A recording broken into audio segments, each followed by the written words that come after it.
All right, let's jump right in. We're going to be cracking open one of the most famous and, let's be honest, intimidating books ever written, Karl Marx's Capital. But don't worry, we're going to break down some of the absolute core ideas, starting from the very beginning. So, everything kicks off with a question that seems almost ridiculously simple. You see a coat, you see a loaf of bread, you know they have a price, but what is that price really based on? What makes two totally different things comparable in the first place? For Marx, this was the key that could unlock the entire system. Now, Marx wanted to tackle this like a scientist.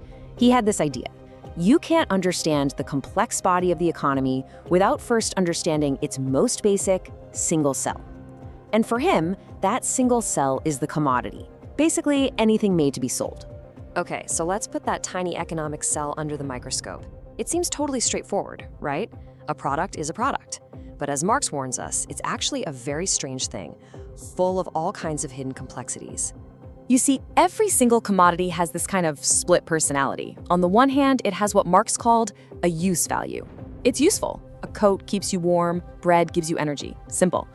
But on the other hand, it has an exchange value, what you can get for it on the market. And that's where things start to get interesting. I mean, how can a coat be equal to, say, 20 yards of linen? They're completely different things. Marx's answer is that they share a common something, and that common ingredient is human labor. He argues that the value of anything is really determined by the average amount of work time it takes to make it. But here's where it gets weird. When you look at that coat on the shelf, you don't see the hours of work, the factory, the person who made it.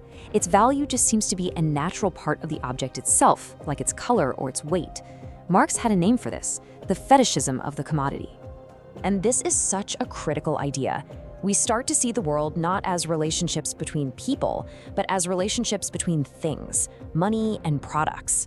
All the human effort, the skill, the sweat, it all gets hidden, totally mystified behind a simple price tag. Just think about it today. You click a button online, a box magically appears at your door. The vast global network of human beings who made that possible, almost completely invisible. Okay, so with that little mystery in our back pocket, let's look at how the simple act of exchange morphs into something entirely new. This is really the engine of the whole system.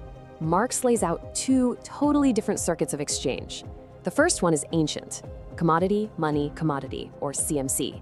You sell something you have, like linen, to get money, so you can then buy something you need, like a Bible. The whole point is to end up with a different useful item. But then a new circuit shows up. Money, commodity, more money, or MCM prime.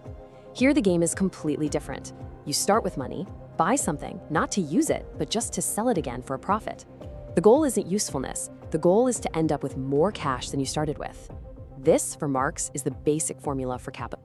And this, of course, raises the million-dollar question.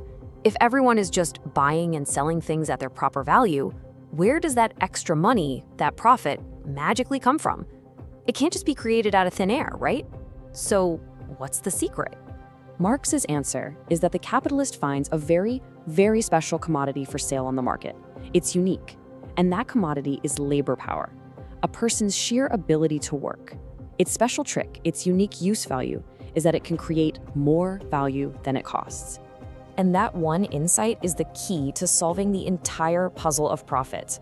Let's dig into how using this one-of-a-kind commodity actually makes money seem to appear from nowhere. Okay, here's the core of it. A capitalist pays a worker a wage. That wage covers the cost of keeping that worker alive and able to work. You know, food, rent, the basics. But here's the kicker. In a full working day, that worker can produce way more value than their wage is actually worth. So let's say they create enough value to cover their day's wage in the first 4 hours of their shift. The value they create in the next 4 hours is what Marx calls surplus value. It's unpaid labor, and it goes straight to the owner as profit.